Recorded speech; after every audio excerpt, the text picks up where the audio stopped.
Once upon a time, wrapped inside a rhyme, there was a king who ruled the land and sea. His throne was made of gold, but his heart was oh so cold. To his subjects he was mean as mean could be. Except for when in bed, the crown sat on his head, until one day he wanted to be free. Being king is too much work. I think I'd rather shirk. I just can't stand responsibility.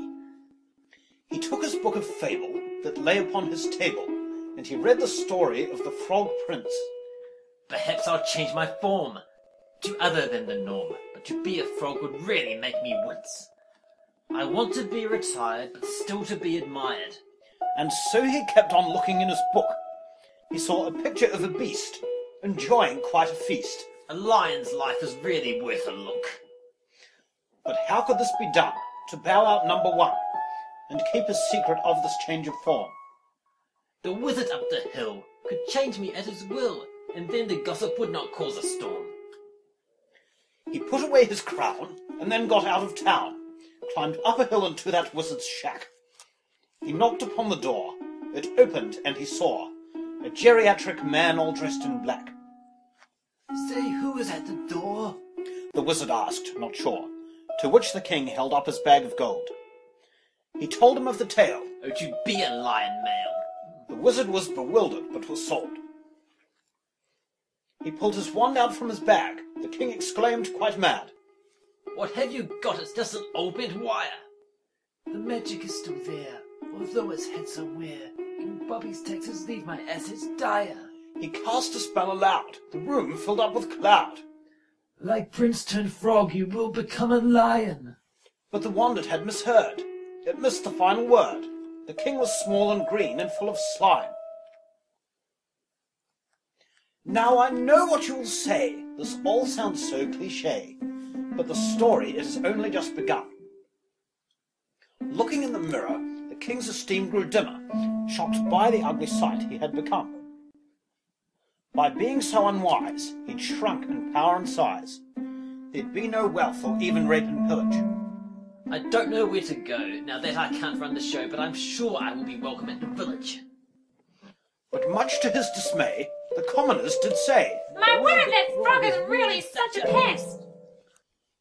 Searching for peace and quiet, instead he'd caused a riot, and was treated like a most unwelcome guest. The king could take no more, Could it just be as before? and so he climbed back up the wizard's hill. He leapt up and inside. Alas, although he tried, the wizard could not hear his quiet shrill. He needed to be bolder.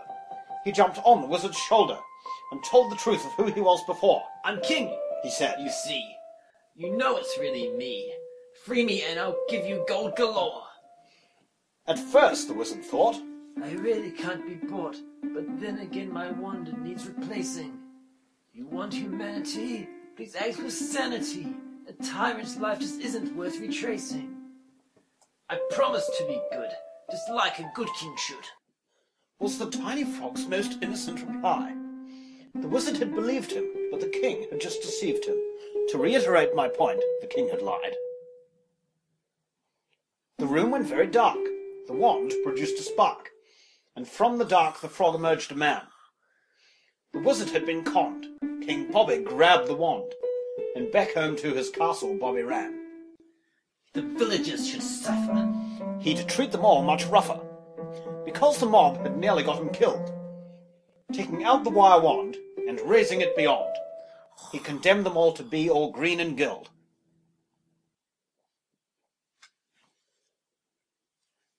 Though now back on the throne, he felt strangely alone, and then pondered what he'd done a bit more fully. He had not ever cared, nor ever even shared. King Bobby Young was nothing but a bully. The wand came off the shelf. He waved it at himself. There came Frog too, and joined in with the laughter. He gladly shared his home. And now, to end this poem, they all lived happily ever after.